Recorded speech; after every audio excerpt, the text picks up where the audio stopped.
Em nome de Jesus que nós nos aproximamos da Tua Santíssima Presença, na esperança, Senhor, viva de uma transformação real nas nossas vidas. Ajuda-nos, Senhor, a produzir os frutos que evidenciam a nossa santificação e salvação. Perdoa, Senhor, as nossas falhas, inúmeras falhas. Perdoa, Senhor, porque não temos te dado a primazia que devemos dar. Mas consciente, Senhor, que a Tua palavra tem sido plantada em nós. Rogamos para que o Senhor nos ajude a gerar os frutos que fomos chamados a dar, Senhor. Tem compaixão de nós, Senhor, e nos socorre.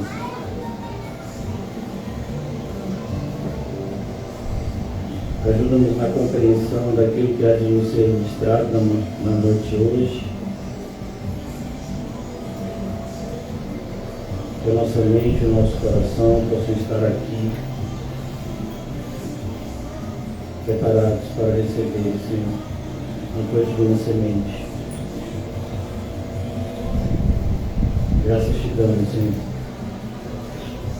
por mais essa oportunidade que o Senhor nos concede de ouvirmos a Tua voz e de seguirmos. Em nome de Jesus, amém e graças a Deus. Amém, irmãos? Vamos dar continuidade ao livro de Atos. Hoje eu vou tentar com os irmãos focar só no capítulo 5 de Atos. Ver se a gente consegue, se não concluir no capítulo 5, mas pelo menos chegar próximo a isso. E o título da nossa mensagem de hoje é Olhando na Direção Certa. É importante que a gente entenda isso. Para onde ou para quem nós estamos olhando faz toda a diferença. Nós temos a lição do apóstolo Pedro olhando para Cristo e andando sobre as águas, e de repente, quando ele olha para o vento, ele começa a submergir. Nós temos também o Salmo que nos ensina a olhar para a direção certa, pois é de lá que virá o nosso socorro. O nosso socorro vem de Deus, que criou os céus e a terra. Então aqui nós temos essa oportunidade de entender isso, viver uma vida olhando na direção certa, entendendo que não são os Pilatos, os Herodes, não são os Anás e Caifás que se multiplicam no decorrer da história, acreditando que o poder é deles e fazendo mal, o máximo de mal que podem, ao máximo de pessoas possíveis. Não são essas pessoas que estão no controle, embora pareça, mas quem está no controle absoluto de tudo e todos sempre foi e será Deus. É importante que a gente entenda isso, para que a nossa vida cristã seja vivida de uma forma correta. Isso só acontecerá se nós tivermos essa plena convicção de que o nosso Deus é poderoso, é todo poderoso e Ele está no controle de tudo e todos. Porque nós bem sabemos que nós não temos poder algum. Nós somos fracos, nós somos falhos. Basta tropeçar e se a gente bater a cabeça em um determinado lugar mais frágil, a gente morre. Basta que o nosso coração sofra algum tipo, de aperto mais diferente, a gente tem um infarto e morre. Basta que uma veia muito fina que passa pelo nosso cérebro, milhares de veias, milhões, tenha qualquer tipo de entupimento, a gente tem um AVC e morre. Nós somos muito mais frágeis e vulneráveis que pensamos. O mundo tenta o tempo todo nos afagar, dizendo que nós podemos fazer isso e aquilo. A transformação da nossa vida está nas nossas mãos. Não está. É Deus que está no controle. Sempre foi Ele e sempre será. É Deus quem determina quem nasce, é Deus quem determina quem morre. É Deus quem determina até onde o inimigo vai tocar na vida de cada um. Deus está no controle de tudo. E por que eu estou sendo tão enfático nessa afirmação, que talvez para a grande maioria seja algo já conhecido? Porque por mais que a gente diga, verbalize que Deus está no controle de tudo, viver debaixo dessa verdade, aí já é outra coisa. A gente pode dizer que Deus está no controle de tudo, até cantar isso. Existem louvores que falam sobre isso. Mas e quando você recebe o resultado de uma enfermidade severa, de uma enfermidade grave, de uma enfermidade que pode te levar à morte ou alguém que você ama? Quando você se vê sem condições de arcar financeiramente com as despesas da sua família ou ter as suas próprias, como é isso? Como é acreditar que Deus está no controle quando parece que a nossa vida está fora de controle? Então, essa afirmação, por mais que seja fácil de falar para alguns, sempre foi e será difícil de viver. É um divisor de águas entre aqueles que são verdadeiramente crentes e os que não são. E aqui a gente vê, aqui nós estamos nos deparando com pessoas que comprovam que acreditam nisso. Eles estão diante daqueles que condenaram Jesus à morte. Anás, Caifás, todo o sinédrio reunido agora, não mais para ameaçar apenas, como no capítulo anterior, no caso de Pedro e João, quando foram presos, mas agora mais enfurecidos ainda, acusando os apóstolos de desobedecerem publicamente as ordens que eles haviam dado.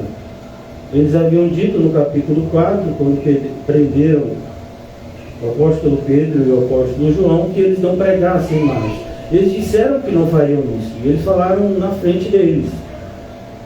Mas eles, de alguma forma, chegaram a acreditar que as suas ameaças calariam aqueles homens, o que não aconteceu. E agora, mais uma vez, eles são presos.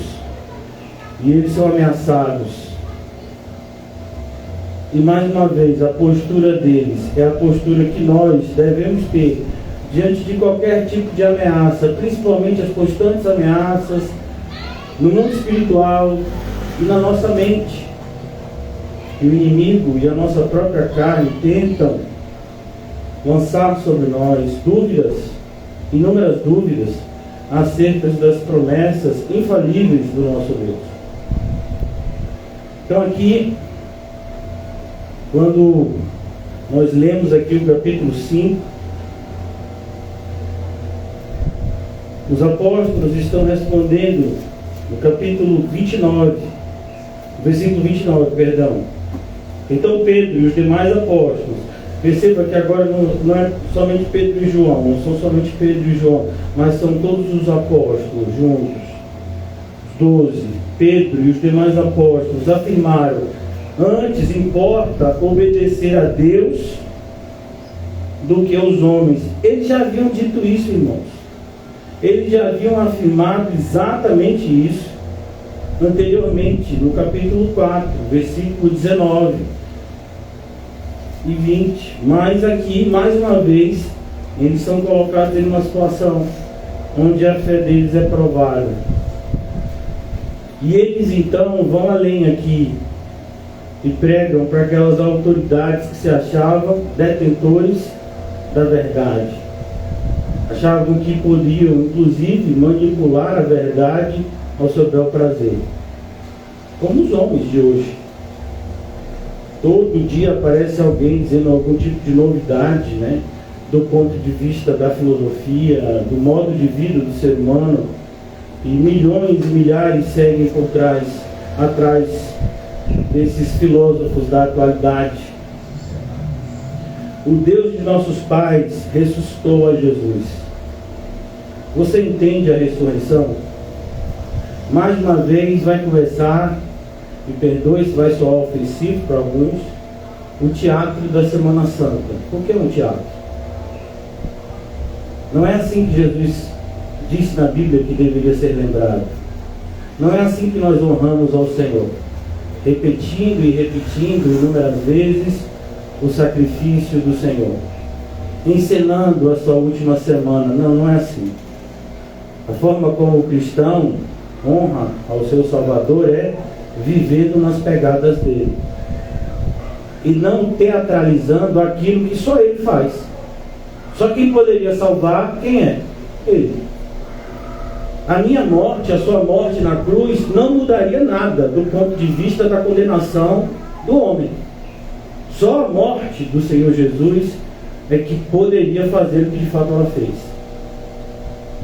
Mas isso tudo é para tirar o foco, tirar a nossa atenção de onde ela deveria estar, não naquilo que Jesus fez. Isso é importante, é muito importante saber, não só durante essa semana, mas tão importante quanto saber o que Jesus fez é, diante daquilo que Jesus fez, o que é que cabe a nós fazer. Porque contemplar aquilo que Jesus fez, irmãos, é algo que não vai exigir muito de nós. Talvez exija 1 hora, 2 horas no máximo de um estudo mais apurado, para que possamos delinear os pormenores do sacrifício vicário de Cristo. Mas o obedecer aquilo que Jesus Cristo determinou para nós vai durar a vida toda. É por isso que nós vemos o tempo todo o mal, o inimigo por detrás de cada encenação, de cada ato teatral disfarçado de piedade, que tenta roubar o foco daquilo que deveria de fato ser o nosso foco, viver a maneira que Cristo determinou que vivêssemos, como os apóstolos estão fazendo aqui. O Deus de nossos pais ressuscitou a Jesus, a quem vós matastes, pendurando no madeiro. Deus, porém, com a sua destra, o exaltou a príncipe salvador. Você entende isso? O que os apóstolos estão dizendo aqui é exatamente o que Jesus havia dito a eles em Mateus capítulo 28. Todo poder me foi dado no céu e na terra. Todo poder, não apenas algum, não muito poder, mas todo poder me foi dado no céu e na terra. E eu estarei com vocês até a consumação dos séculos. Isso não foi dito de forma aleatória, mas isso é uma promessa específica àquele grupo de pessoas que é chamado ao ID. Pois logo depois ele diz: ide e fazei discípulos em todas as nações. Então esse todo o poder de Cristo opera em nós quando nós estamos vivendo debaixo dessa ordenança do ide. Discipule, viva, seja a luz e o sal do mundo, como eu determinei que vocês fossem. E é assim que os discípulos estão fazendo. Eles estão vivendo de tal forma em Jerusalém que dia a dia o Senhor acrescentava à igreja os que iam sendo salvos. A gente já leu isso aqui. Pessoas de todas as partes das cidades circunvizinhas estão trazendo seus doentes, e a sombra de Pedro curava eles.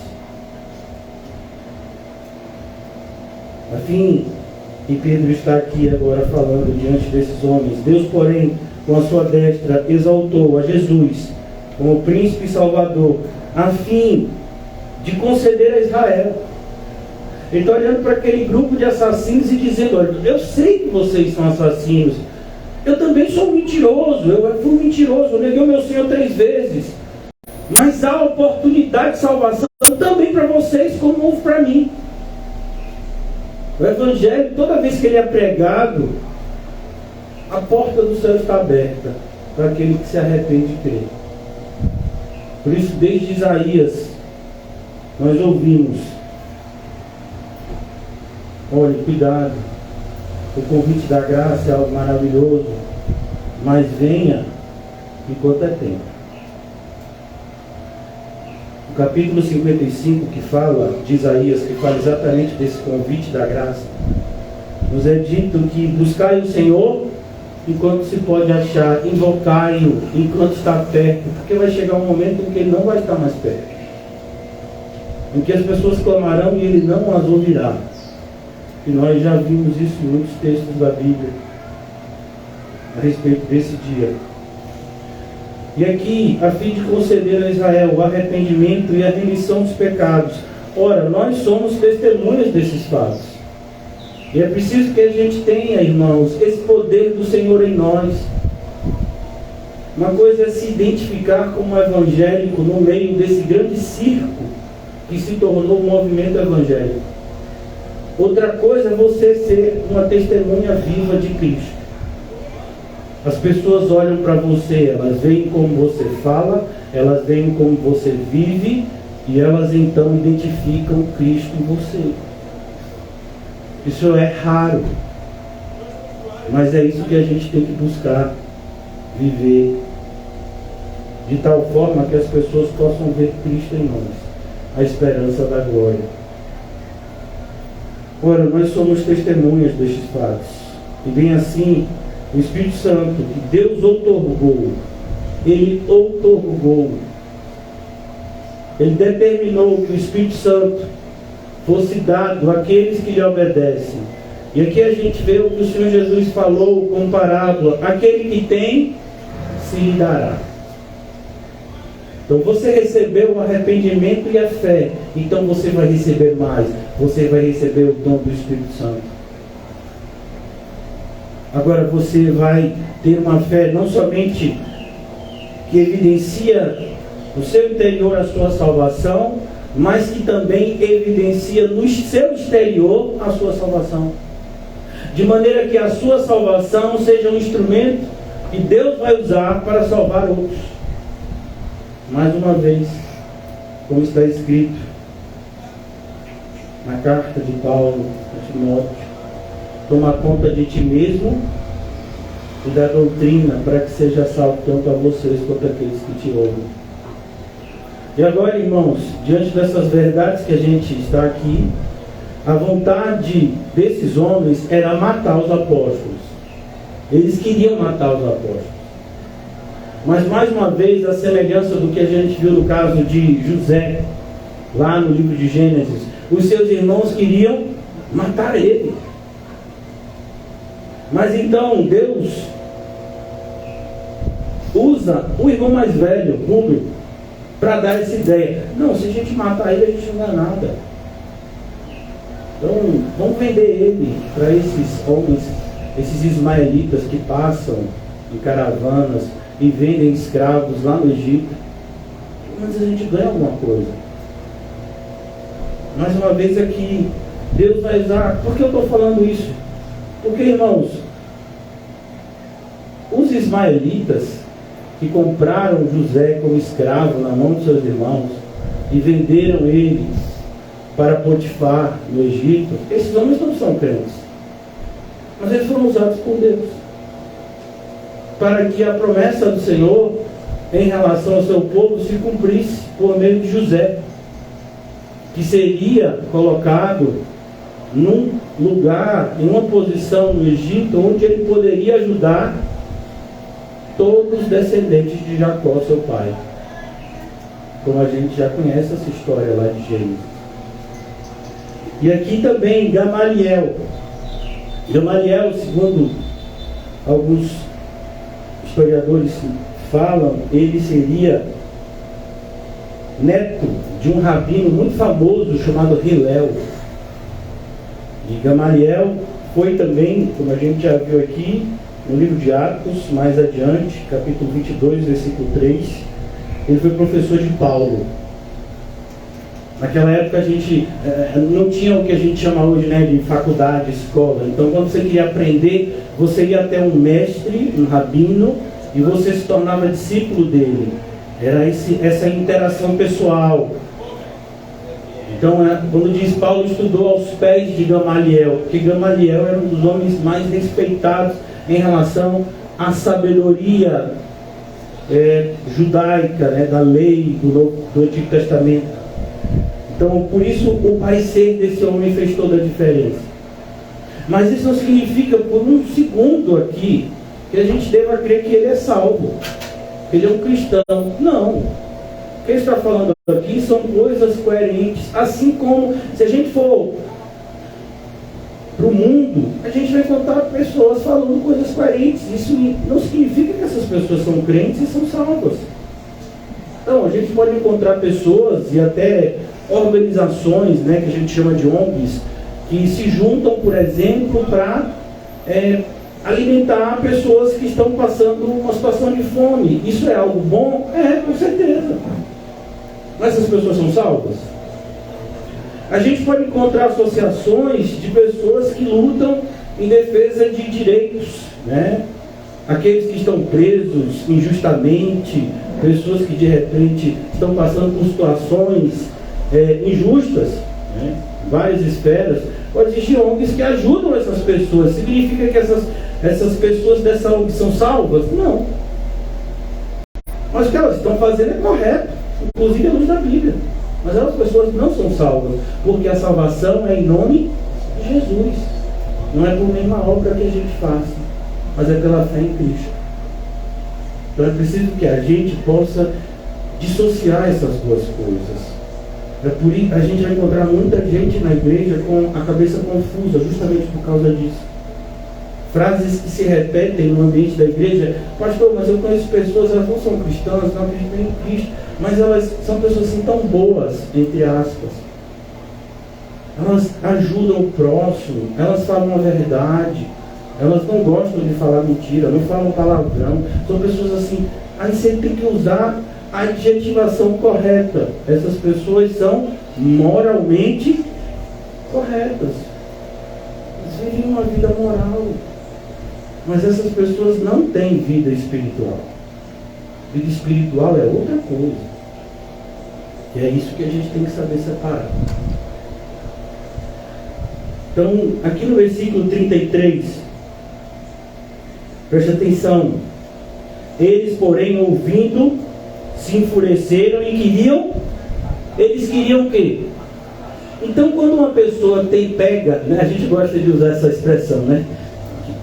O português está errado, viu? Mas a gente usa no português como fulano pegou um ódio, né?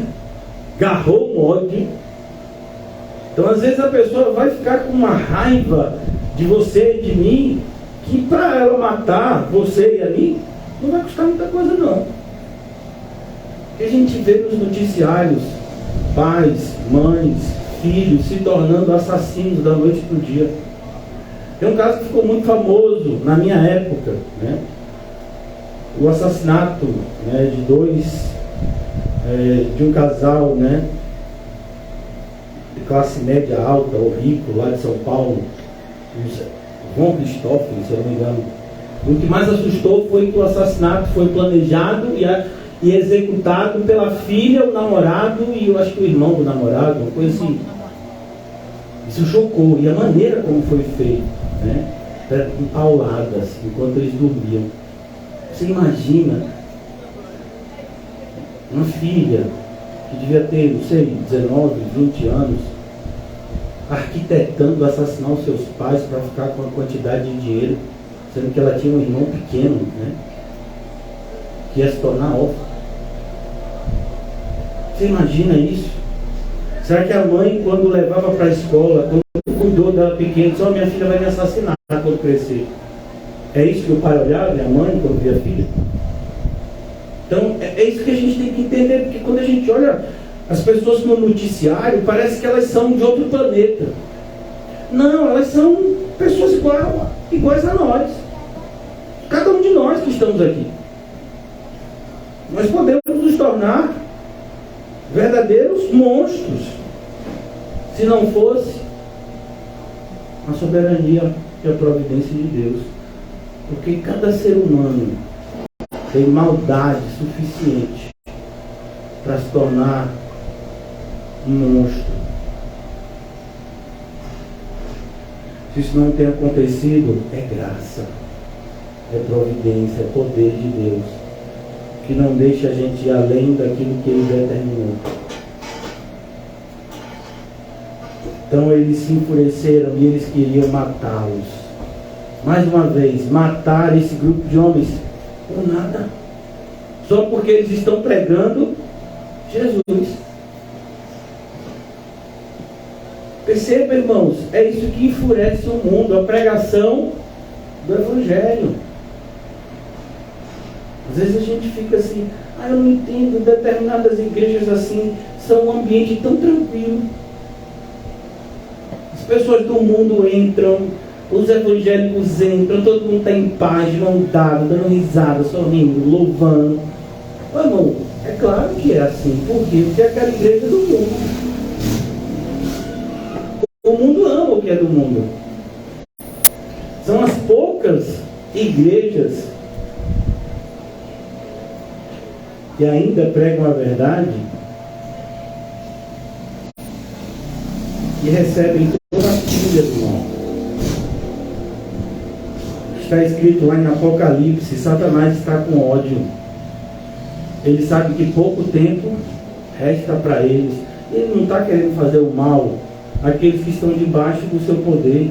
Ele está querendo fazer o mal àqueles que são a luz do mundo e o sal da terra. Porque se você não sabe o poder que Deus pode operar por meio de você e de mim, Satanás sabe muito bem.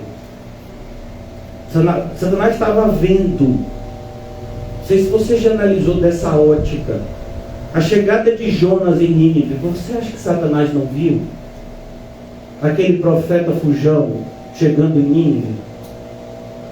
E de repente toda uma geração de ninivitas sendo salva por meio de um profeta fujão, com uma pregação que nem era isso tudo,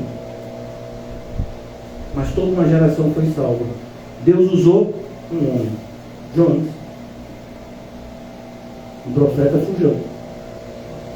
Foi um instrumento que Deus usou para salvar toda uma geração de um povo, os ninivitas. A ponto de Jesus dizer: os ninivitas se levantarão naquele dia contra essa geração, a geração que ouviu Cristo pregar. Porque eles ouviram, eles deram ouvido à pregação de Jonas. E eis aqui, está diante de vocês, não sou não, viu? É Jesus. Aquele que é muito maior do que Jonas. E vocês não estão dando crédito.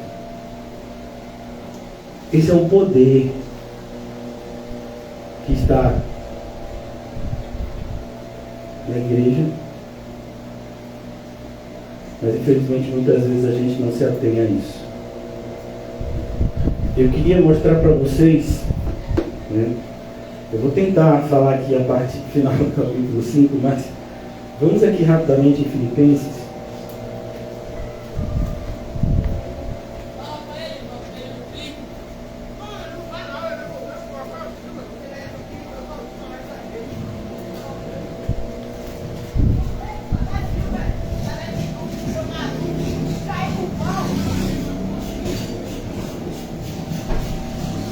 Filipenses, o apóstolo Paulo, ele escreve a esses irmãos que estão passando por uma dificuldade muito grande. E uma das maiores dificuldades que esses irmãos estão passando é justamente enfrentar a dúvida. Porque o apóstolo Paulo, esse exemplo para eles de fé e de entrega ao Senhor, ele está preso. Eles agora estão assim meio que desnorteados com isso. O apóstolo Paulo escreve essa carta cheio de esperança e querendo levar essa esperança, amor e fé a esses irmãos de Filipos. E então o apóstolo Paulo ora com eles e fala justamente para eles a respeito de como nós devemos viver. O capítulo de número 3, o apóstolo Paulo fala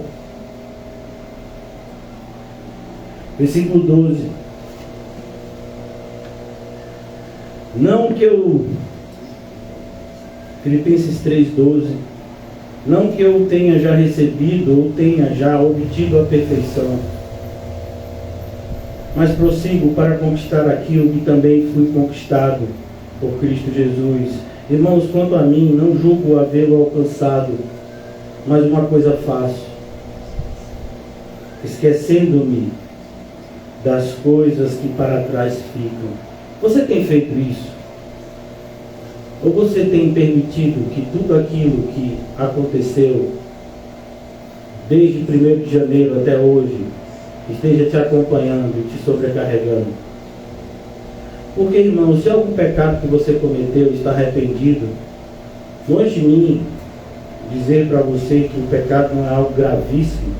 Todos vocês sabem que eu falo a verdade, que o pecado é algo gravíssimo, mas a Bíblia nos autoriza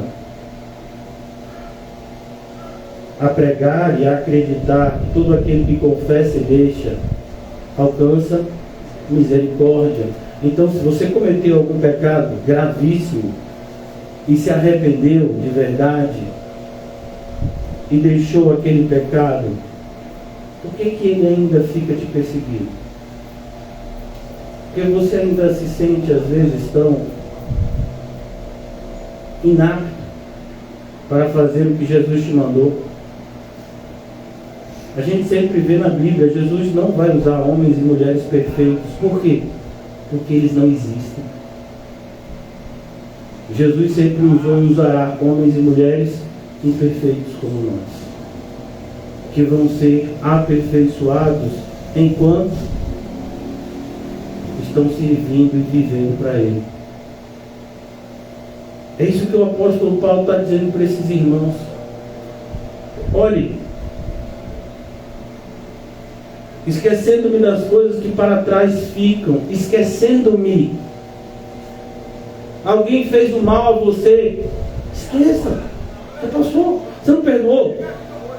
Perdoei. E por que está se lembrando o tempo todo? E por que o tempo todo está remoendo isso? Esqueça. Passou borracha. Olhando para frente. Qual é o título do estudo de hoje que eu já tinha esquecido, o irmão me lembrou? Olhando na direção certa. Então, para de olhar para trás. Para de remoer determinadas coisas. Se de fato você perdoou, se de fato você foi perdoado pelo Senhor, essas coisas passaram. Foco naquilo que está diante de nós. Nós temos um propósito para estar aqui. Se não tivéssemos, o Senhor já tinha nos recolhido.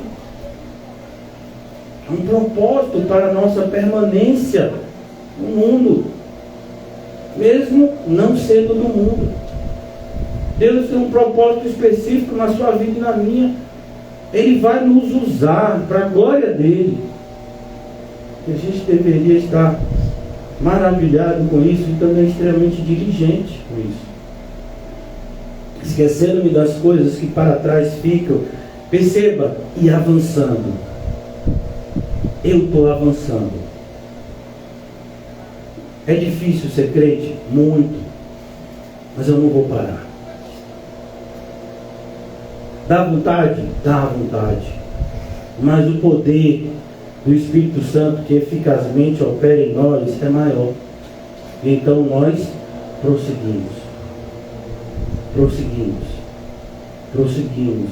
Dia a dia. Como está escrito no Salmo 23, Davi sentia isso. Certamente a bondade e a misericórdia me seguirão todos os dias. Davi acordava de manhã, estava olhando para o lado, para o outro. Quem é que estava lá? A bondade e a misericórdia.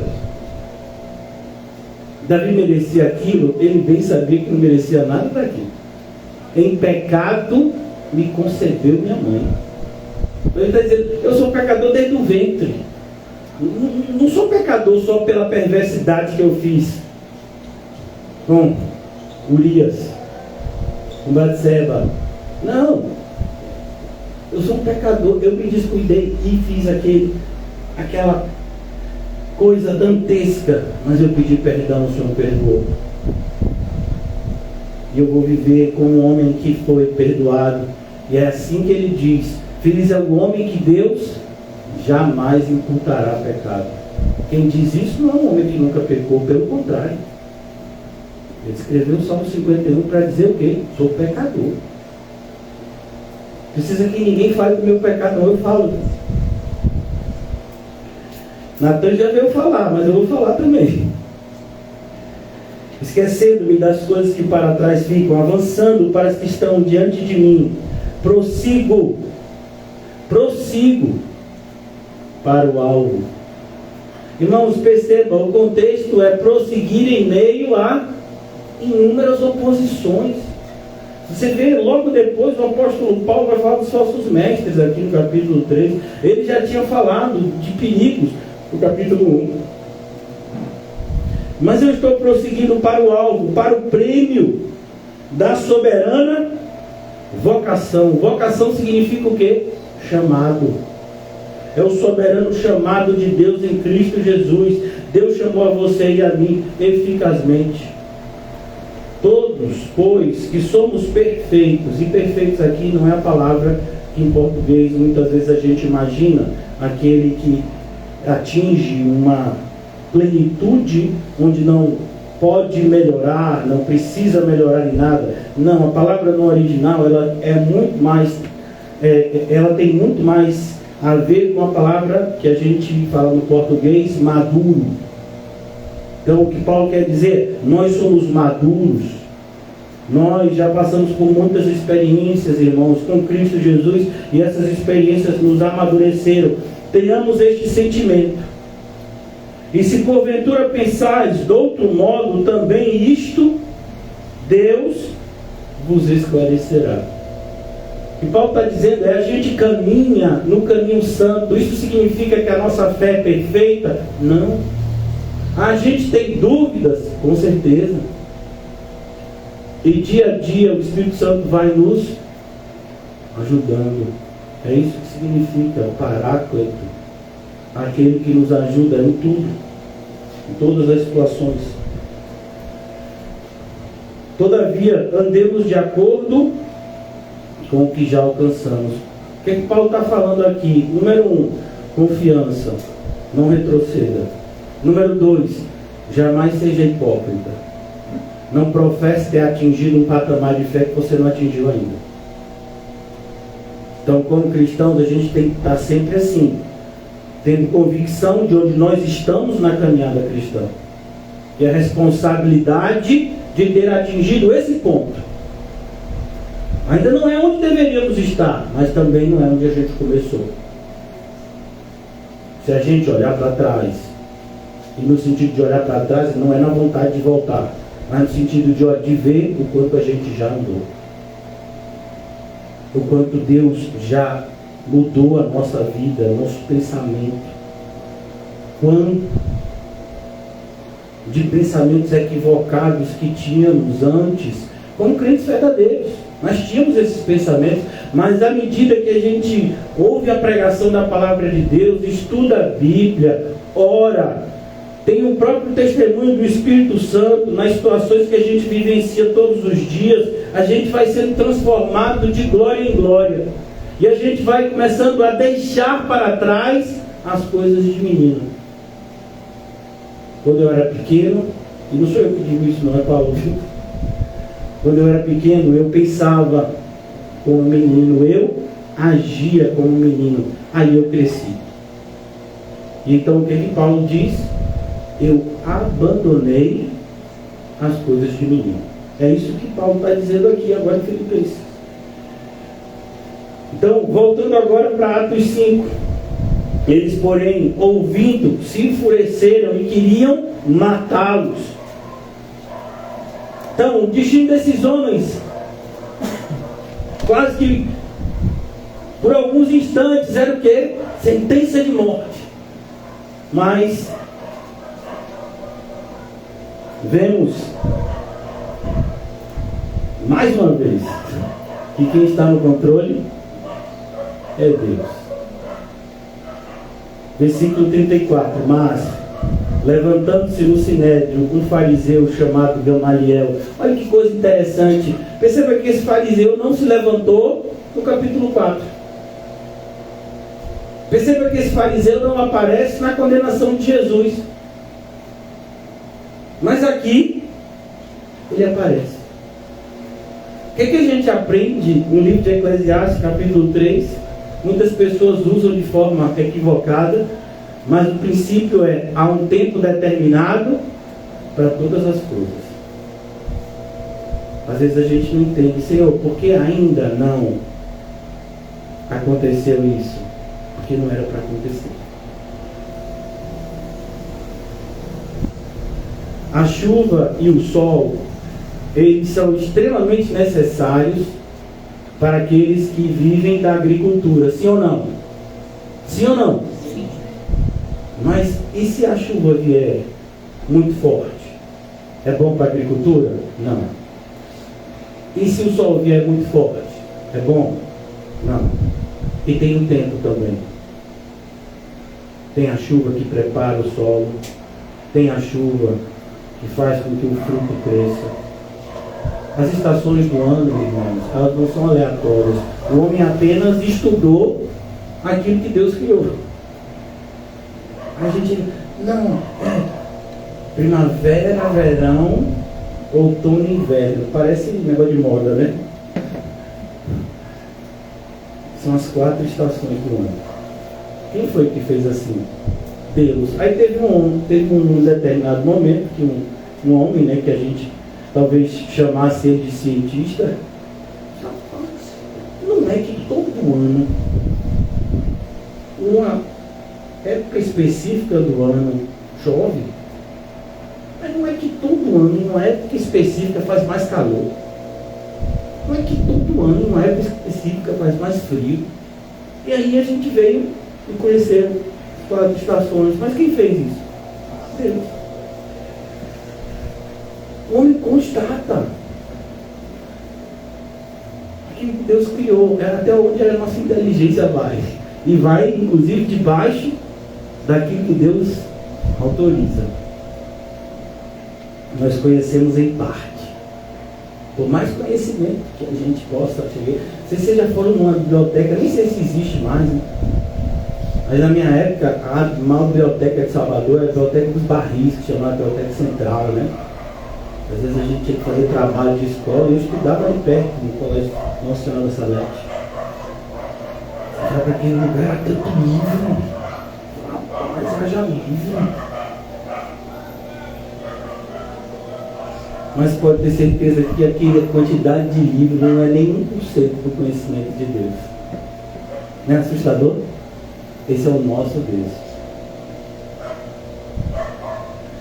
Aqui nós lemos: levantando-se no sinédrio um fariseu chamado Gamaliel, mestre da lei, pessoa respeitada, inclusive pelos perversos. Ele era respeitado. Por quê? Porque ele conhecia a respeito do Antigo Testamento. Acatado por todo o povo, mandou retirar os homens por um pouco. Olha que coisa interessante. Você acha que os discípulos imaginaram que um fariseu que fazia parte do sinédrio ia defender eles? Às vezes isso pode acontecer comigo, com você, irmão. A gente está olhando numa direção, esperando que o socorro venha dali, e ele vem de trás da gente. Por quê? Porque Deus não vai fazer as coisas como a gente imagina. A nossa imaginação é muito pequena em comparação com o poder que Deus tem para fazer as coisas na nossa vida. Veja, esses homens, eles estão lá, de repente são colocados para fora, e tem um homem no meio dos próprios fariseus que vai o quê? Defender eles. Versículo 35, e lhes disse: israelitas, atentai bem no que ides fazer a estes homens. Imagine isso, irmão. Ele está puxando a orelha. Está dizendo: olha, israelitas, vocês prestem atenção. O que vocês vão fazer com esses homens? O que eles queriam fazer com esses homens? Versículo 33. Eles queriam... Então está tranquilo a interpretação de texto, né? Preste atenção. Versículo 36. Porque antes destes dias se levantou Teudas. Você sabe quem é? Nem eu. Porque não aparece, só vai aparecer aqui. Mas eram pessoas que apareceram, como o próprio Jesus fala dos falsos mestres. É algo que sempre acontecia. Pessoas falando coisas pervertidas. Mesmo na nossa geração, como a gente vê isso se multiplicando. Sempre aparece alguém dizendo que sabe uma novidade que só ele sabe. E aí um monte de gente segue. Depois vê que é furada. Hoje eu não sei como é que está isso, né? Mas na minha época tinha muito aquela questão das dietas. O problema de peso sempre foi um problema, né? Para o ser humano. Não um problema só meu. Essa, a dieta de Atkins. Atkins é um americano. Olha, você vai comer só proteína, você não come carboidrato, e aí você perde peso rapidinho, e todo mundo vai lá. E tem gente que vai parar no hospital. Por quê? Porque o corpo do ser humano não foi feito para comer só proteína. Tem que comer carboidrato também, tem outras coisas também que precisam do nosso corpo humano. Mas tem uma época que essa dieta era dieta das celebridades. Rapaz, não é assim não. Então, sempre vai aparecendo gente dizendo que sabe mais. A gente está, né? Qual é o... Quase que uma unanimidade, né? Principalmente em um país como o nosso, de desigualdade social. Então, de cada 10 pessoas, 11 estão querendo ganhar dinheiro. Até quem já tem, quer ganhar mais um pouco. Então você vê nas mídias sociais sempre gente dizendo: você quer aprender a ganhar dinheiro fácil, só com o celular na mão? Você diz: rapaz, celular eu tenho. Internet eu boto no pré-pago. Como é, rapaz, esse negócio aí mesmo? E aí todo mundo tem a sua forma. Você vê alguém ficando rico com esse negócio? Não. Só quem inventa, ninguém mente, né? Então é isso que ele está dizendo aqui. Sempre aparece gente falando coisas que todo mundo acredita, mas que não são verdade. Sempre vai aparecer isso.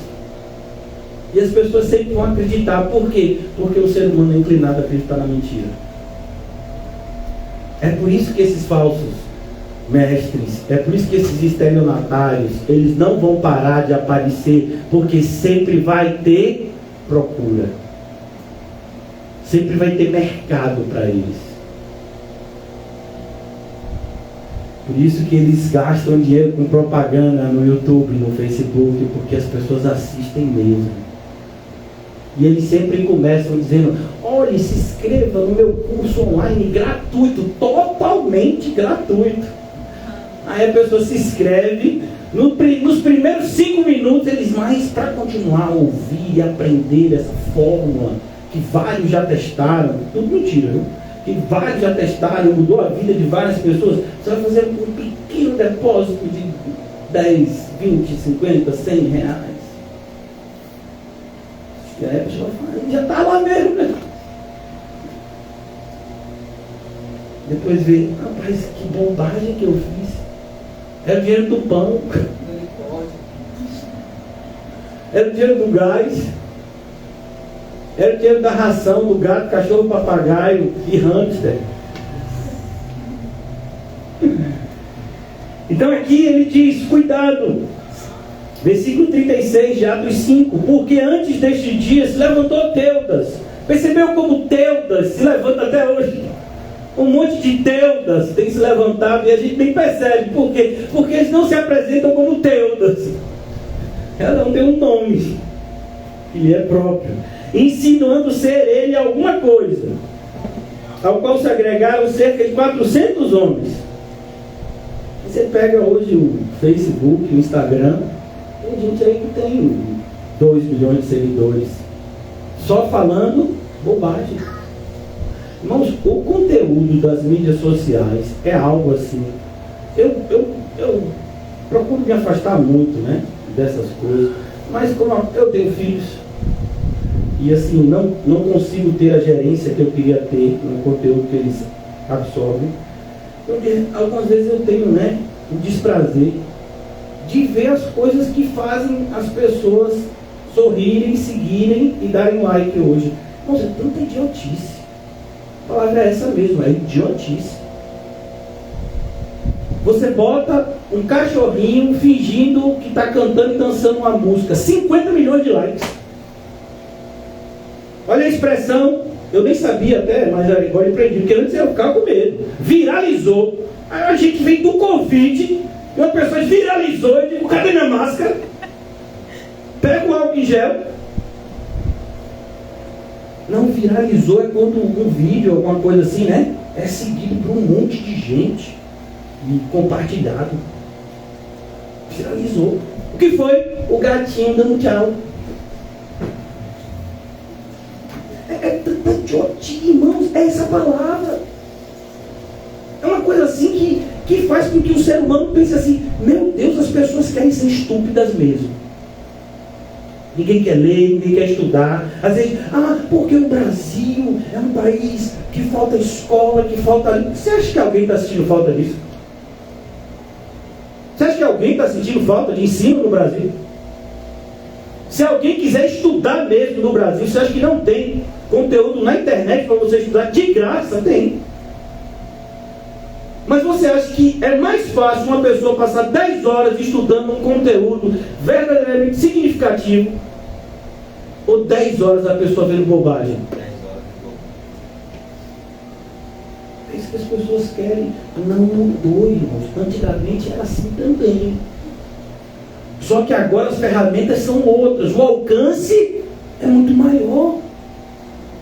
Então uma pessoa faz, como eu falei, um conteúdo estúpido aqui no Brasil, ele alcança o mundo inteiro, por causa da internet. A pessoa faz um conteúdo estúpido lá na Europa, na Ásia, na Oceania, chega aqui no Brasil. Então essas pessoas têm se levantado e milhares seguindo. Percebeu? Você entende o que está escrito agora aqui? Ainda bem que a gente não está nessa época dos teudas, né? E está assim. E agora é muito pior. Né? Porque não é só 400 seguindo, não. É 400 mil. É 40 milhões de seguidores. Vendo só bobagem. Quando não, coisas que são imorais. Porque tem uma linha entre aquilo que é burrice e aquilo que é imoralidade. Tem uma linha. Mas, versículo 36. Ele apareceu, Teudas, ele dizia ser alguma coisa, o qual agregaram cerca de 400 homens. Mas ele foi morto. E todos quanto lhe prestavam obediência se dispersaram e deram em nada. É o que acontece hoje. A pessoa se levanta, começa a produzir um determinado conteúdo, depois não tem mais criatividade para continuar, de repente desaparece. Era algo que antes a gente chamava, né, de 5 minutos de fama. Agora tem essas pessoas que produzem de repente um conteúdo, fica famoso, e daqui a pouco desaparece. Quantas bandas, quantos cantores são bandas e cantores de uma única música, depois ninguém nunca mais ouviu falar. Fez um sucesso enorme durante um período, depois nunca mais ouviu falar. É isso que está sendo dito. Por quê? Pastor, mas aqui é no ambiente espiritual. Irmão, você entende que na nossa vida tudo é espiritual? Você consegue separar a música que você ouve da espiritualidade que você tem no coração? Você já se imaginou como cristão ouvindo determinadas músicas que se produzem hoje? Então como separar isso? Você já se imaginou como cristão seguindo determinadas pessoas que têm comportamentos, a palavra é obscenos? Então são essas pessoas hoje. continuam sendo seguidas. Mas elas morrem, e mesmo antes de morrer, elas desaparecem, de repente você nunca mais ouve falar. É isso que Gamaliel está dizendo aqui. E como cristão, o que eu tenho que dizer para vocês, diante do que Gamaliel está dizendo, é: a nossa luta não é contra carne e sangue. É contra principados, potestades, hostes espirituais do mal. Pessoas que estão fazendo mal para você, para mim, para outro cristão de outra parte do mundo. Essa pessoa pode parar de fazer o mal, pode se mudar para outro lugar, pode deixar de lhe olhar e de te ver como um inimigo e querer fazer algo prejudicial a você, mas vão vir outros. O inimigo está sempre ao redor. Cuidado com essa sensação, às vezes, de vitória e de falsa paz, porque aquela luta que você achou que passou, eu quero te dizer, não passou. Só mudou de roupa. Só mudou de personagem. Mas quem está por trás continua ali. Sempre ao derredor. Então, voltando aqui agora para o capítulo 5 de Atos, eu quero já concluir. Versículo 37. Depois desse se levantou Judas. Então ele dá outro exemplo. Desse Judas, que não é o Iscariotes, que não é Judas, o meu irmão de Jesus, que tem a carta lá. É porque Judas era um nome muito comum na época. Judas, o Galileu, e ele era da Galileia, viu? A gente não ouve falar desse homem, só aqui, né? Nos dias do recenseamento, e levou muitos consigo. Também este pereceu, e todos quanto lhe obedeciam foram dispersos. Assim o mundo, desde que o mundo é mundo, é assim que acontece. A gente segue determinadas pessoas durante determinado tempo, aí vê que essa pessoa não é o que dizia ser, ou às vezes essa pessoa morre, e essas pessoas vão ter que seguir a outra. Eu não sei se vocês já assistiram um desenho animado chamado Minions, eu acho. Minions, né? Que eles vivem procurando sempre um vilão para poder lhes servir. É um monte de criatura amarelinha assim. Eles fizeram muito sucesso no primeiro filme, Meu Malvado Favorito, né? Aí eles fizeram tanto sucesso que o estúdio lá criou o filme deles. E aí a origem deles é assim: desde que o mundo é mundo, eles estão seguindo os vilões. Então eles seguiram o Tiranossauro Rex, que era o maior predador da época. Aí ele foi extinto, aí eles tinham que procurar outro vilão para seguir.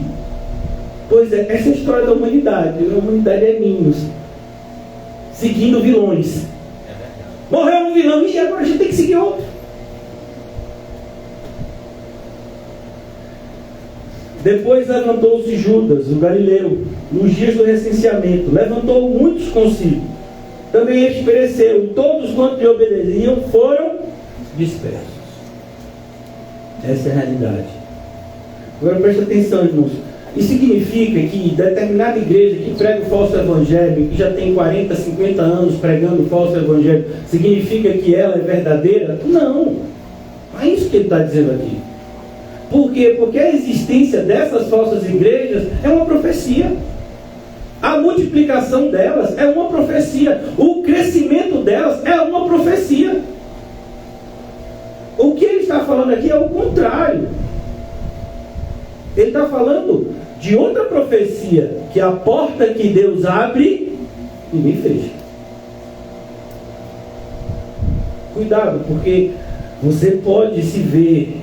E aqui, isso daqui é algo que a gente vai ver muito claro quando começar a aparecer o apóstolo Paulo aqui no livro de Atos. Por quê? Porque o apóstolo Paulo está tentando acabar com a igreja. Ele recebeu a autorização desse pessoal aqui do Sinédrio para perseguir os cristãos. Ele perseguiu tantos cristãos em Jerusalém que os cristãos tiveram que fugir. E a cidade onde foi mais cristãos era a cidade de Damasco. Ele investigou isso. Ele disse, não, agora eu já persegui todos os cristãos aqui em Jerusalém. Agora eu tenho que ir para fora daqui, lá de Damasco. E deram uma carta para ele de autorização. Para ele chegar lá em Damasco e dizer, ó, tem uma autorização aqui do Sinédrio para perseguir e prender os cristãos que estão aqui se escondendo aqui em Damasco. Como ele perseguiu os cristãos. Tentando acabar com a igreja. E o que foi que aconteceu? O dono da igreja acabou com a falsa fé dele. Glória a Deus. E fez dele um vaso novo. Glória a Deus. Ele disse, você vai perseguir os outros, né?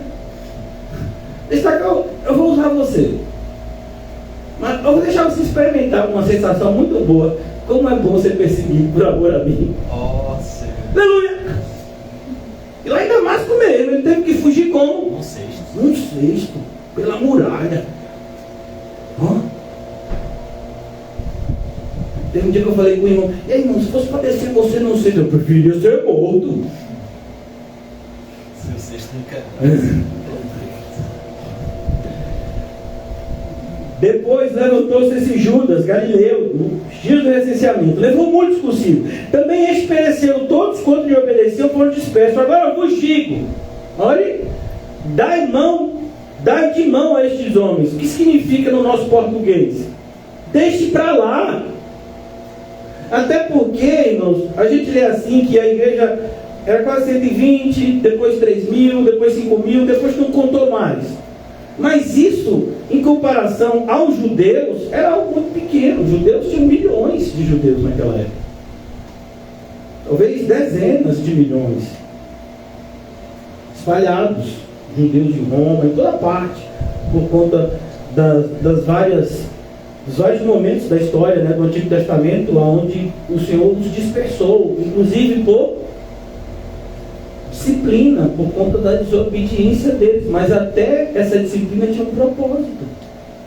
Lembra-se quando o apóstolo Paulo vai pregando o evangelho, ele vai chegando nas cidades e o que ele encontra nas cidades? Cidades que não fazem parte do território de Israel. O que eles encontram? Ele encontra lá sinagogas. Essas sinagogas surgiram justamente no período da dispersão. O templo havia sido destruído. E o que essas pessoas começaram a fazer então? Eles criaram o que se chamava de sinagoga, onde eles faziam exatamente o que se fazia no templo. A única coisa que não se podia fazer eram os sacrifícios, mas fazia a mesma coisa: a circuncisão, a leitura da palavra, as orações, hinos, muito parecido com o culto que a gente tem hoje na igreja evangélica. Só não tinha a questão dos sacrifícios, porque o templo estava destruído. Então aqui ele continua, versículo 38. Agora vos digo, dai de mão a estes homens, deixai-os. Deixai-os. É o que eles querem fazer? Não, eles querem matar.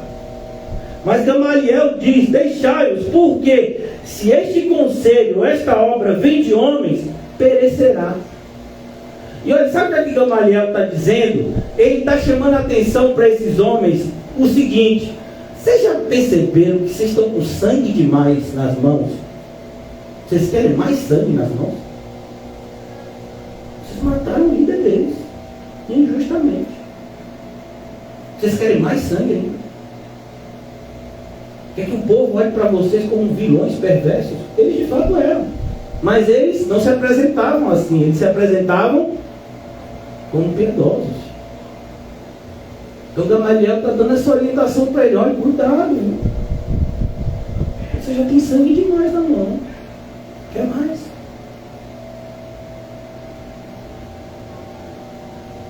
Deixe que eles mesmos vão perecer. Se eles não são de Deus, vai acabar. Pouco tempo isso acaba. Versículo 39. O próprio Gamaliel, que não acreditava no que os apóstolos pregavam, mas ele entendia que Deus pode todas as coisas. Por quê? Porque qualquer judeu que leva a sério o Antigo Testamento, que é tudo que eles têm da revelação de Deus, é o Antigo Testamento. Os 39 livros que temos no Antigo Testamento são os mesmos livros que os judeus ortodoxos veem como irados. Lá está escrito que Deus é onipotente. Ele pode todas as coisas. Ele pode inclusive salvar quem a gente imagina que ele nunca salvaria, os ninivitas. Quem diria Israel numa condição totalmente de cabeça para baixo, desviada, já na época do reino dividido, né? Judá também estava muito longe disso. E Deus pega o profeta que estava lá, que era Jonas, e manda ir para Nínive. Olha, Senhor, tanta gente aqui para eu pregar aqui em Israel para se arrepender e ser salvo. Não, que você vai pegar em Nínive. Eu vou salvar eles lá agora. A dificuldade para Abacuque entender o plano de Deus. Você já leu o livro do profeta Abacuque? Abacuque chega para Deus, mais ou menos, é uma síntese, diz assim: olha Deus, rapaz Deus, a nossa situação é como se dissesse hoje assim: Senhor, a igreja está sem freio. A maioria dos cristãos, aqui não, só tem crente, sabe, da linhagem dos apóstolos, aleluia. Então, as mulheres tudo são aqui parentes de Dorcas. Se morrer, Deus traz de volta, de tão crente que é. Mas os apóstolos, o povo está lá e eles estão nessa sensação assim: e agora, Deus, como é isso? A igreja está perdida, né? Abacuque diz: o seu povo, os líderes estão sendo corruptos, o povo corrupto. Aí Deus vira para Abacuque e diz: eu estou vendo. Fique tranquilo, Abacuque. Abacuque, tá bom, você está mandando ficar tranquilo, né, Deus? Fique tranquilo, já separei um povo ímpio para matar todo mundo. Senhor, Senhor, 2 altos. Posso dar uma palavrinha? Senhor vai pegar aquele povo ímpio. Na mentalidade do profeta, que talvez seja muito parecido com a nossa, aquele povo é pior que a gente, né? Não. O nosso pecado aqui ofende mais a Deus do que o pecado do pessoal lá fora. A gente aqui não pensa assim, mas Deus pensa. Por isso que ele fala para Abacuque: Abacuque, vou pegar um povo ímpio, vou lá e vou disciplinar meu povo e trazer juízo para aqueles que não são meu povo, mas estão disfarçados como se fosse. Ela vai ficar: rapaz, e é assim, mas Abacuque, fique tranquilo, porque esses ímpios que estão assim fazendo mal para meu povo, eu vou destruir eles também depois, porque eles são ímpios. Está lá no livro de Abacuque. Pode ler, depois você conversa. Esse é o agir de Deus. Gamaliel está dizendo que ele aprendeu no Antigo Testamento, irmãos. A gente tem um Antigo e um Novo. Maravilha. Aleluia. Mas se é Deus, não poderei destruí-los. Eles já haviam tentado. Você acha que quando eles mataram Jesus, eles não achavam que aquilo ia desaparecer? Aí de repente, 3º dia, cadê o homem, rapaz? A gente foi lá, quebrou o sábado para pedir para Pilatos botar os soldados lá. E agora, rapaz, cadê esse homem? Jesus começa a aparecer, as pessoas veem Jesus durante 40 dias. Ele sobe. Aí no dia da festividade dos judeus, que é o Pentecoste, aparece quase 120 discípulos de Jesus, cheios do Espírito Santo, pregando. 3.000 pessoas agora se dizem discípulos daquele que morreu e ressuscitou. A cabeça desses homens, como é que fica? Eles já haviam tentado. Eles estavam com tanto ódio que quando eles estão premeditando a morte de Jesus, eles estão premeditando a morte também de Lázaro, aquele que Jesus ressuscitou no 4º dia. Quer dizer, a gente tem que matar o Lázaro também, porque se continuar vivo, o pessoal vai dizer: Lázaro ressuscitou em 4 dias, e aí? Matar todo mundo. Mas o que Gamaliel está dizendo é isso: se é de Deus, não podereis destruí-los. Não dá.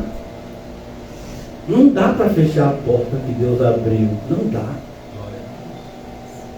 Não dá para matar aquele que Deus deu vida. Tão lindo, irmãos, a história da igreja. Está cheia de exemplos tão bonitos, principalmente para nós que vivemos uma geração tão distante. do cristianismo bíblico.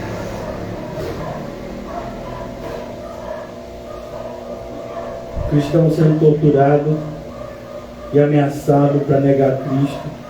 E ele olha para o seu torturador, né? E diz: olha,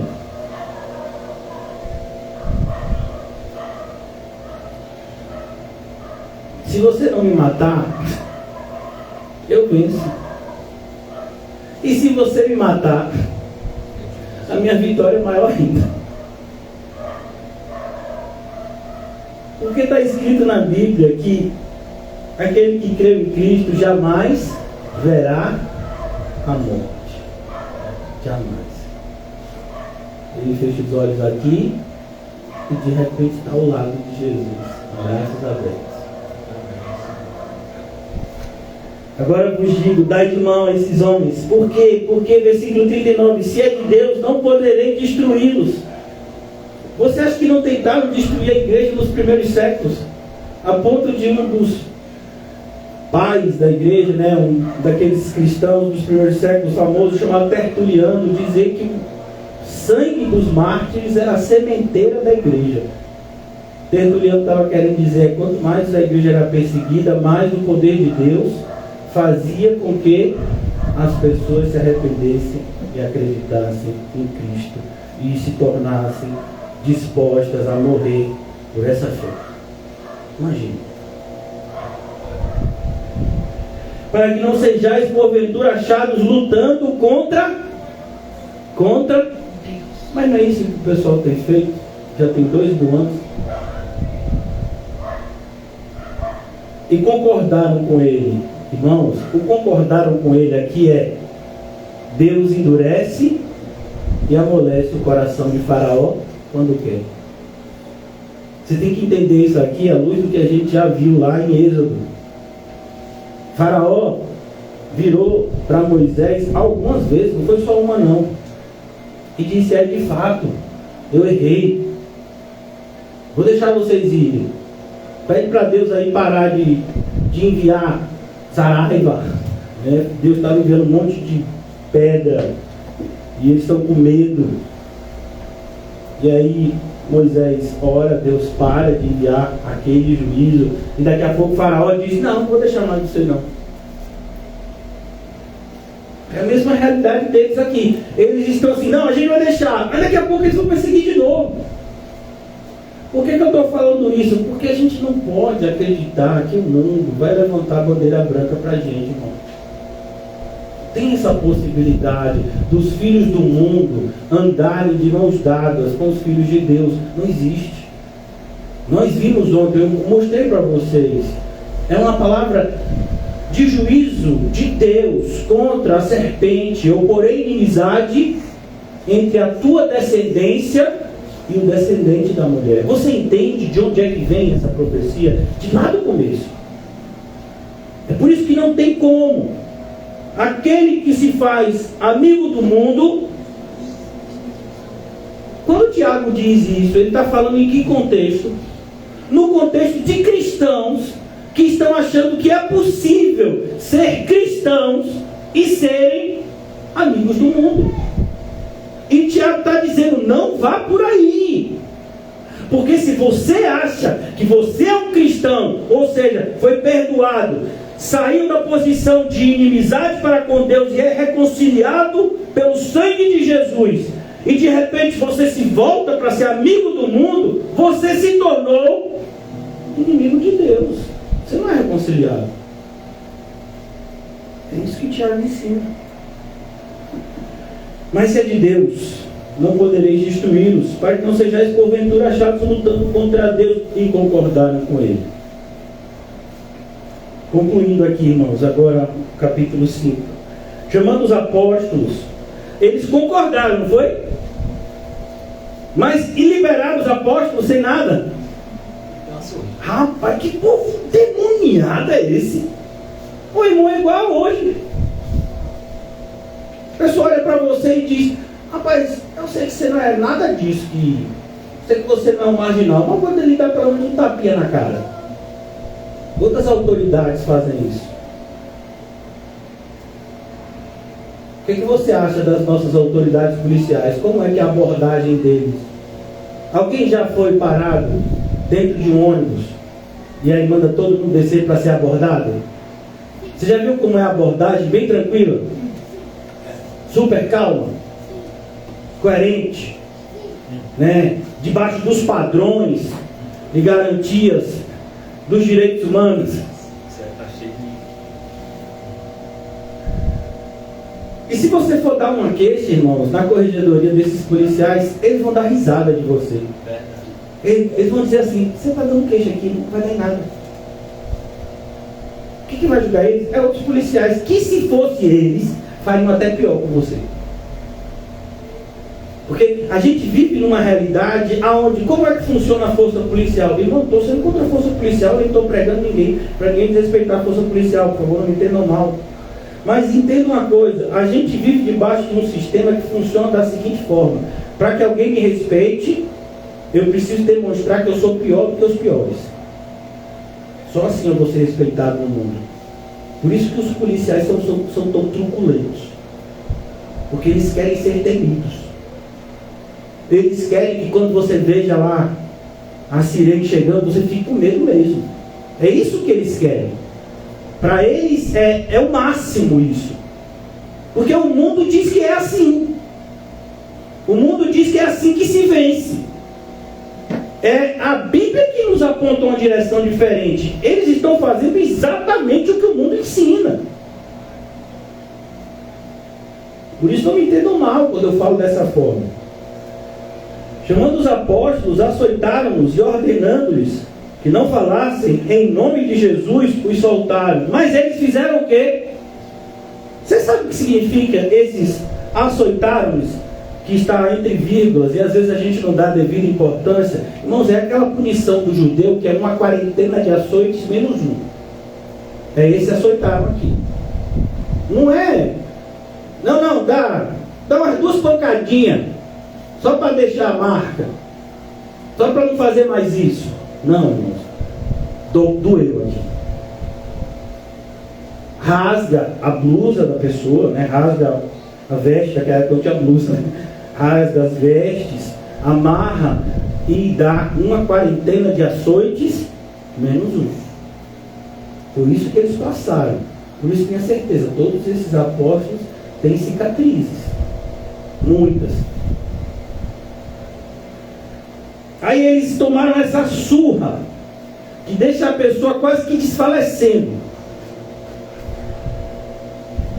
E eles se retiraram do sinédrio em busca da primeira farmácia, procurando onde é que tinha alguém para passar metiolate, band-aid, alguém para costurar as costas dele, água limpa para não infeccionar.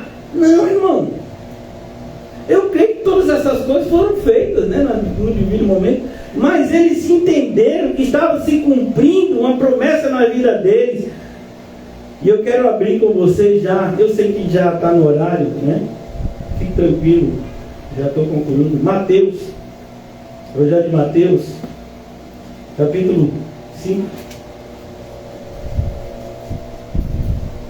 Creio que vocês até já sabem a passagem que eu vou ler. Versículo 10. Mateus 5:10. Bem-aventurados os perseguidos por causa da justiça, porque deles é o reino de Deus, ou o reino dos céus. Esses homens dizem: rapaz, a gente é do reino. Agora eu vi. Eu estava em dúvida em relação ao Senhor do céu, não, viu? Mas agora esse açoitado deu uma reforçada na minha fé. Agora pegou no tranco. Agora eu entendi que o caminho é esse mesmo. Eu estava falando: rapaz, será? Gamaliel apareceu, disse que vai liberar a gente. Rapaz, Gamaliel falando a nosso favor. Será que eu sou crente mesmo? Um fariseu dizendo que eu sou de Deus. Rapaz, será que aconteceu alguma coisa? Aí aqueles ações: não, agora eu vi, agora testificou. Bem-aventurados sois quando por minha causa. Causa de quem? Jesus. Não é o que está acontecendo com eles? Qual foi a ordem do sinédrio? parem de pregar nesse nome. Que nome? Nome de Jesus. Aí agora eles estão se lembrando. Quando Jesus falou aquilo ali, a gente fazia a mínima ideia que era isso. Bem-aventurados sois quando por minha causa vos injuriarem e vos perseguirem e mentindo disserem todo mal. Não é pouco mal não, todo mal contra vós. Aí Jesus diz algo que parece lógico, né? Regozijai-vos e exultai. Imagine os torcedores de um determinado time que conseguiu a grande façanha de ser campeão de um campeonato assim, super competitivo, que é o campeonato baiano. Só tem time grande. Então imagine o torcedor desse time que foi o campeão. Como é que você acha que ele saiu do estádio? Chorando? Saiu chorando? Você acha que saiu chorando? Ou saiu gritando com a blusa na mão, com bandeira? Não é assim não? Mas é só esse time, eu não sei porque estou olhando para o irmão. Mas vamos imaginar outro estado, campeão do Campeonato Carioca, Campeonato Paulista. O quem torce para esse time foi o campeão. Você acha que ele sai do estádio como? Triste? Ou gritando? Vai pegar um ônibus que para chegar em casa demora 3 horas. Mas você acha que ele está triste? Às vezes está sem comer, tem 5 horas. O estômago está roncando. Todo o dinheiro foi para comprar o ingresso. E agora nada. E a pipoca que tinha levado caiu no chão no meio da bagunça. 5 horas sem comer nada. E você acha que para de gritar e comemorar? Não para, irmão. Não é loucura isso. Quem lembra que a última vez que o Brasil foi campeão do mundo? Aí os jogadores sobem naquele negócio das ambulâncias, né? Não é ambulância não, é? Bombeiro. Aí vai mostrando a taça. Mas não fica ver aquilo. Mas a rua fica lotada para ver um monte de jogador milionário mostrando uma taça que não vai dar nada na sua vida e na minha. É verdade. Brasil, Brasil, Brasil. Aí chega imposto de renda. Imposto, não sei o que. Grita Brasil agora, vai? Vai, grita Brasil. Aumento do IOF. Aumento do IPI. É tanto imposto, meu filho. Grita Brasil agora. Regozijai-vos e exultai. Imagine o ímpio, irmãos, ele grita e exulta como se não existisse amanhã. Mesmo sabendo que amanhã vai acordar às 5 horas da manhã, para estar às 5h30 na beira do lado do transporte público, em 2 horas para chegar no trabalho. Ele não está nem aí. Domingo o time dele foi campeão. Aí os crentes vêm para a igreja, sai da igreja. Estava onde? Na igreja, pastor. Você falou aqui. Arrependo, salvo. Eu vi alguma coisa lá de salvação. Como assim você ouviu alguma coisa de salvação?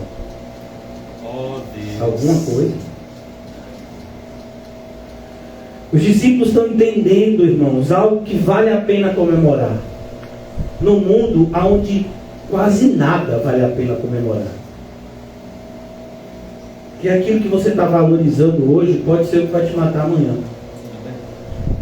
Mas isso daqui, esse Senhor, Jesus, nunca vai nos decepcionar. Vale a pena depositar toda a nossa alegria nele. Amém. Regozijai-vos e exultai, porque grande é o vosso galardão nos céus. Tem gente que diz assim, não, eu faço as coisas por Jesus, mas assim, faço por Jesus. Não penso em receber nada lá no céu. Então você não entendeu a palavra de Cristo. Você não entendeu.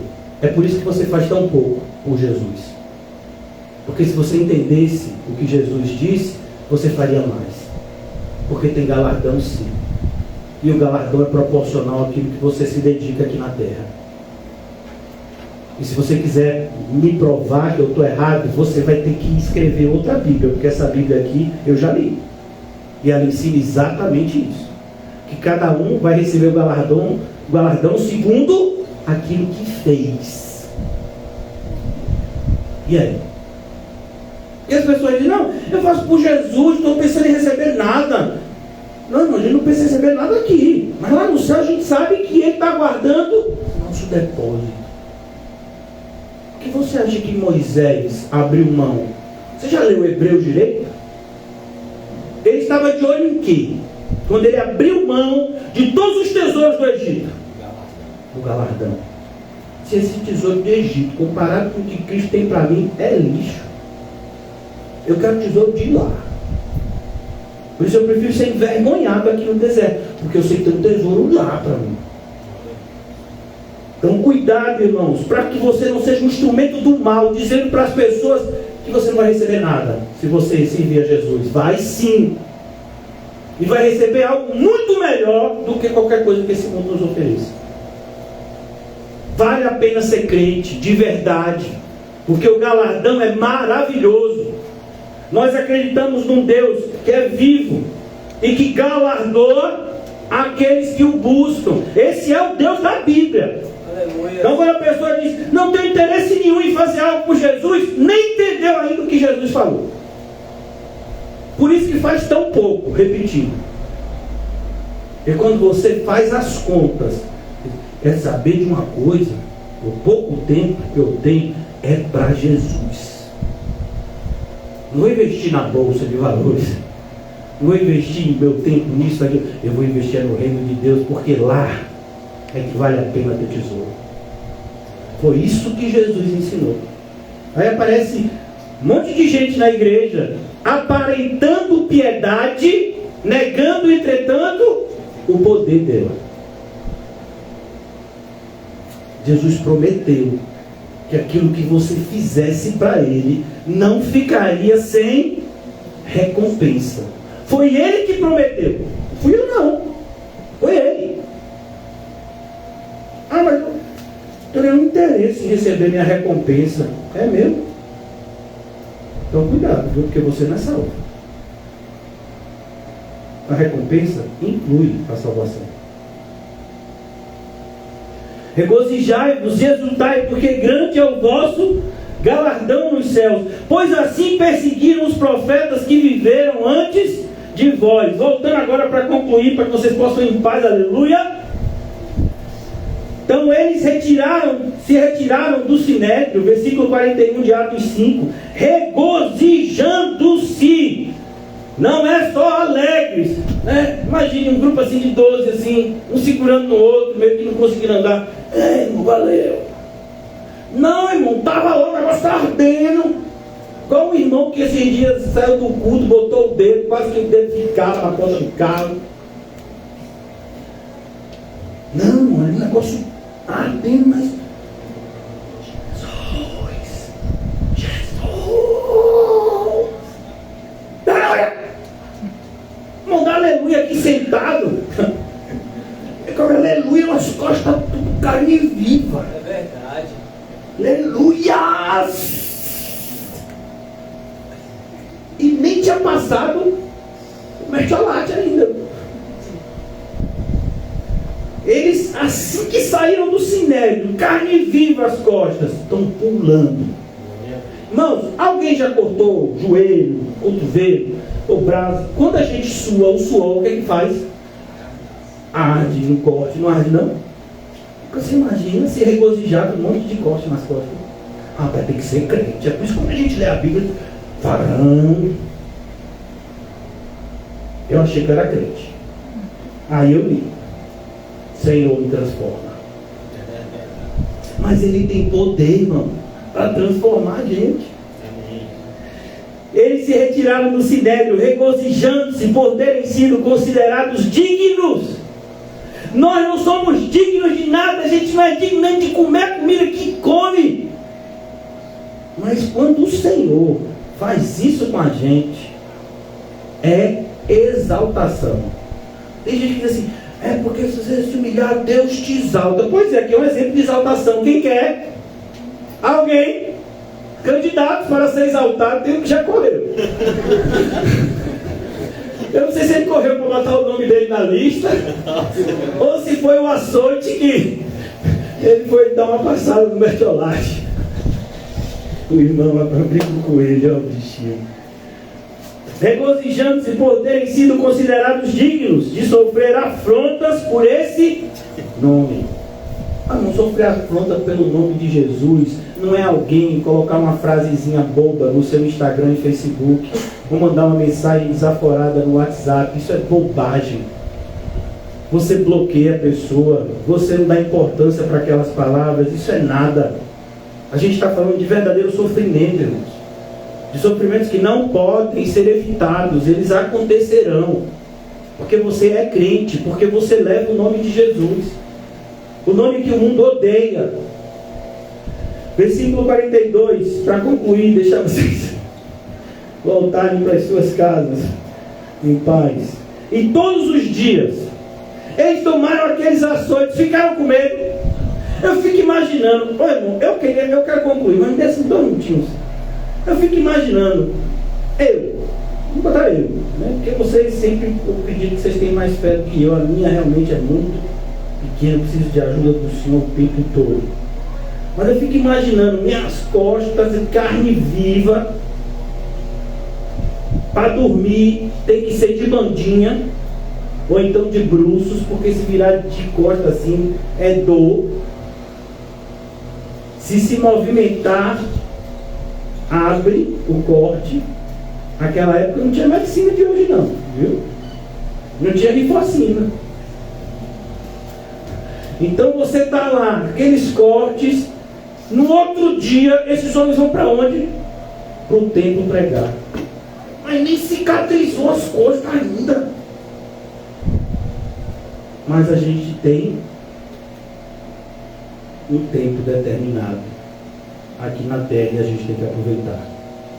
Não dá tempo de esperar cicatrizar. A pregação é urgente. Posso perder tempo esperando cicatrizar minhas costas? Tenho que ir lá pregar. Tem pessoas que vão ouvir a palavra hoje no tempo que serão salvas. Esse é o pensamento desses homens. Você acha que ia demorar quanto tempo para cicatrizar isso aqui? Muito? Algum? Eu não estou esperando isso. Porque o entendimento desses homens é o mesmo que a gente tem que ter aqui hoje. Façamos a obra do Pai enquanto é dia. Então, está sentindo dor? Está difícil? A cabeça está... Bem-vindo. Vamos lá. Mas eu acho que eu não consigo. Pois é, irmão. Que bom que você aprendeu que você não consegue. É Deus que dá graça para a gente seguir a Ele. E todos os dias, no templo e de casa em casa. Pedro, espera cicatrizar, Pedro. Ô João, tem compaixão de ti. Aí eu fico imaginando o João lembrando. Olha, você pare com isso. Porque eu me lembro quando Pedro disse isso para Jesus. Jesus disse, vá para trás, Satanás. Quero nada, não vem com compaixão de mim não. Esses dias eu estava conversando com uma pessoa, conhecido do passado. E essa pessoa ficou sabendo de algumas coisas que estão acontecendo na minha vida e disse, olha, esse momento que você está passando é um momento que tem que ser seu. É um momento que você tem que se colocar em primeiro lugar. Sei que você pode amar a sua família, mas agora é você. E eu fiquei aqui olhando. Eu falei, que conselho do cão é esse?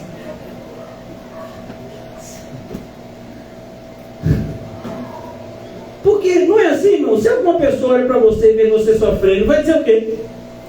Mano, tem compaixão de ti. Olha, chega a romper, né? Você olha assim, rapaz, o chifre. Não, irmão, é naquele momento que tem algo, vamos lá, é agora que eu tenho a oportunidade de testemunhar.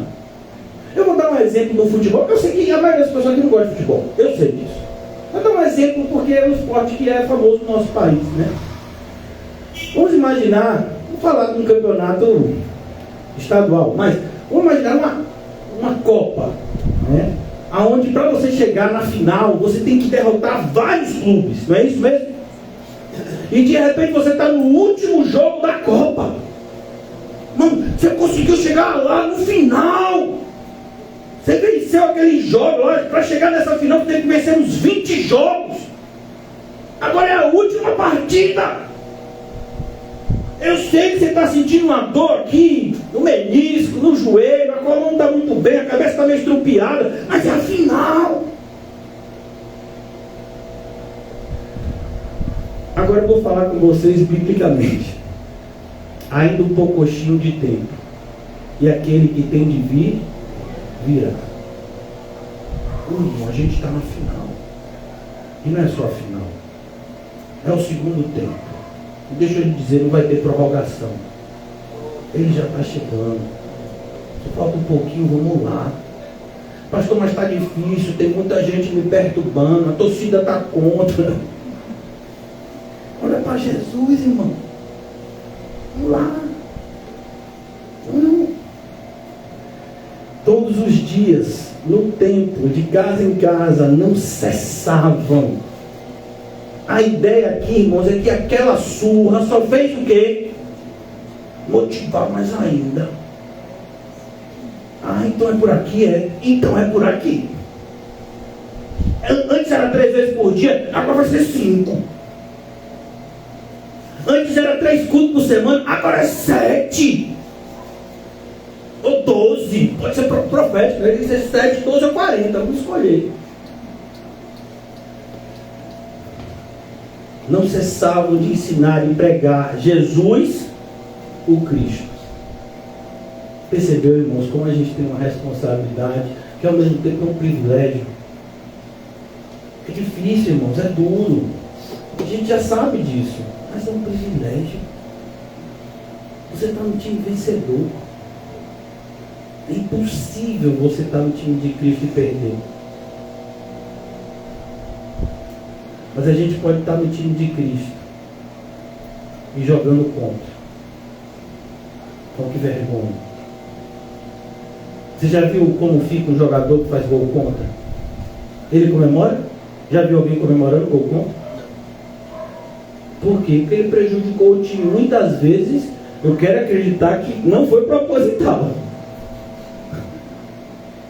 mas prejudicou o time. E agora o time dele pode perder, porque ele fez um gol contra. Percebeu como a gente tem que estar concentrado? O apóstolo Paulo usa o exemplo do atleta. Em tudo se dedica para alcançar o quê? Uma coroa, que hoje é alguma coisa, amanhã já não é nada. Mas a gente tem uma coroa incorruptível nos aguardando. Será que não vale a pena um pouquinho de esforço? Será que não vale a pena um pouquinho mais de entrega? Será que não vale a pena colocar de lado determinados orgulhos bobos, para que a gente possa continuar correndo a carreira que nos está proposta, olhando firmemente para o autor e consumador da nossa fé? Oremos. Obrigado, Senhor, por esse renovo na noite de hoje. Obrigado, Senhor Jesus, por enxergarmos a Tua presença, Senhor, no nosso meio, em momentos tão difíceis, em momentos onde nós achamos que a Tua presença nunca se revelaria no nosso meio, pois somos indignos dela. Ó Senhor, louvado seja a Tua misericórdia bendita, que nos alcança em graça. Nós que somos completamente indignos de qualquer bondade da Tua parte, mas somos alcançados pela bondade e misericórdia que vem de Ti e atinge o seu ponto máximo por meio da salvação e santificação. que nos presenteia e evidencia o teu amor incondicional e infinito por nós. Ó Senhor Jesus, que possamos sair daqui nessa noite conscientes que o Senhor nos ama e que as dificuldades que enfrentamos hoje não podem se comparar com a maravilha do que está reservado para nós.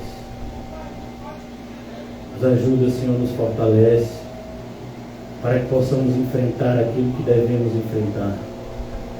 E mais ainda, enfrentarmos e combatermos da forma correta.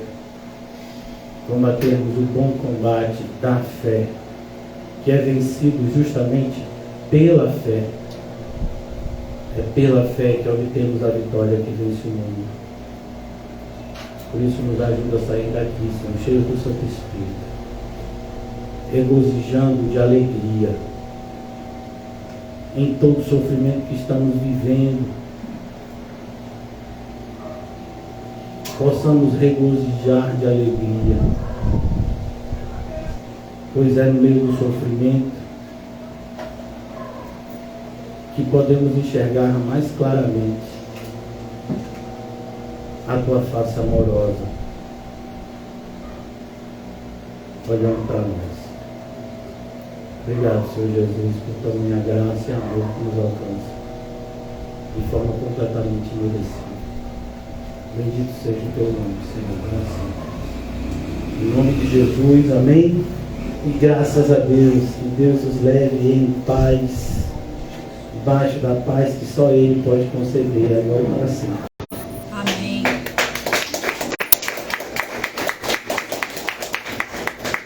Aleluia, Senhor. Aleluia. Obrigado.